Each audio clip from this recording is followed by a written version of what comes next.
Alright guys, welcome back to another video. I haven't been posting lately because I've just been so busy just trying to get everything situated and up and running. But a lot of people asked me to do a battery relocation video and how I did it, so I'm gonna jump right into it. First and foremost, you're gonna need a distribution block. I mount mine's right here. You can mount it anywhere you want, but I prefer to mount it on the wall right here. I have seen a few people mount it somewhere right here, but personal preference, I have it right here. One wire that's coming from your ECU and your fuse box and basically power to the vehicle is gonna come off your OEM battery terminal. Well, if you still had a battery right here, this will be on the positive terminal, and there will be one for the alternator as well. So I have a three-way terminal. I went to the audio store, got a three-way distribution block.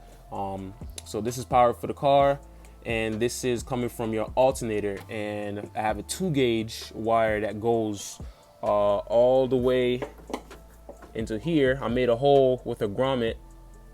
It goes all the way to the back to the battery terminal. You can route it this way if you want it, if you want to. You can run it this way inside the vehicle through the ECU box and out through that way. But because my battery is on the passenger side, I decided to just run it on the passenger side through my AC, well, through the glove compartment. I'll show you later, but so from the distribution block to the alternator, and there's another cable. You can see, let me see if I can get eyes on that. Yep, see right there. That cable is actually going to the distribution block, and there's another cable. Let me move this out the way. There's another cable. You can see the second cable right there. So the second cable is actually going to the starter. Okay, so that's that. That you can use the OEM cable. It's long enough to reach, so you don't have to buy a new cable. So I just use the OEM, which is this line actually.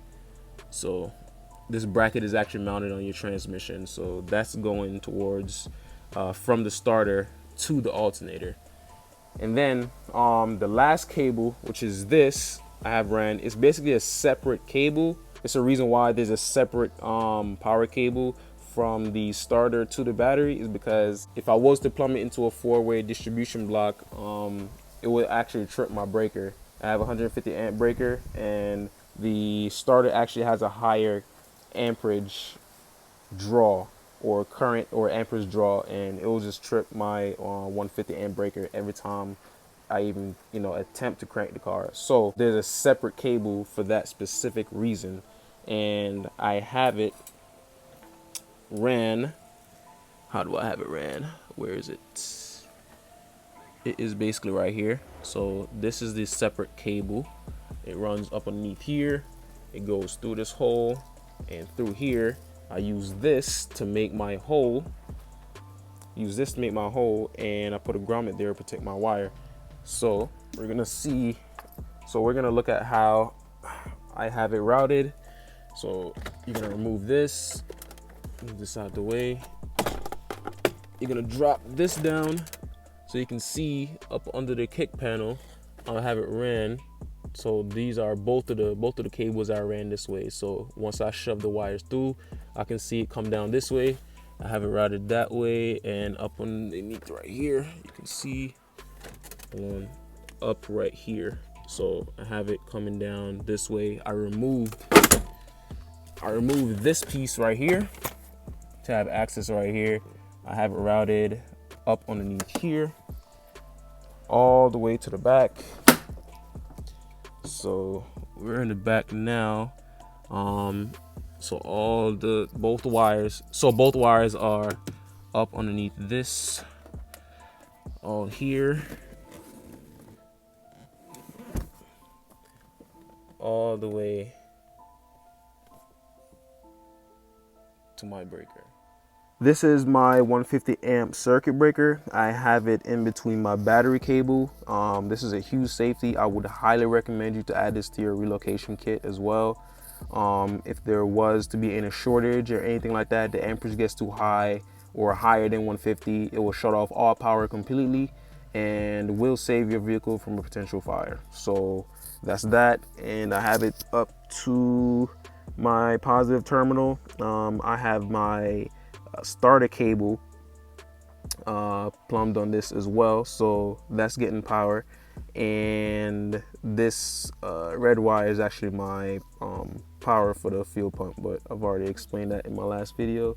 And for the negative terminal, I use the same cable that was in the front. I found a solid ground right here. Just make sure when you remove this bolt, you sand down the area really well. I haven't had any issues with it, so I'm just gonna leave it right there.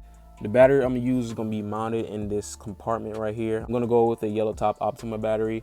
I've hooked up a battery back here to make sure I've wired up everything correctly and all my lights turned on, so that's good news. So when I get the yellow top Optima battery, I'm gonna mount it in here.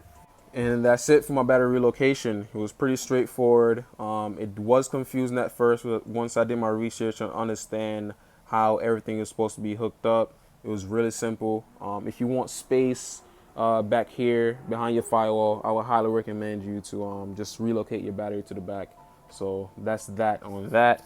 And for my next video, I'm going to install my AEM fail-safe gauge.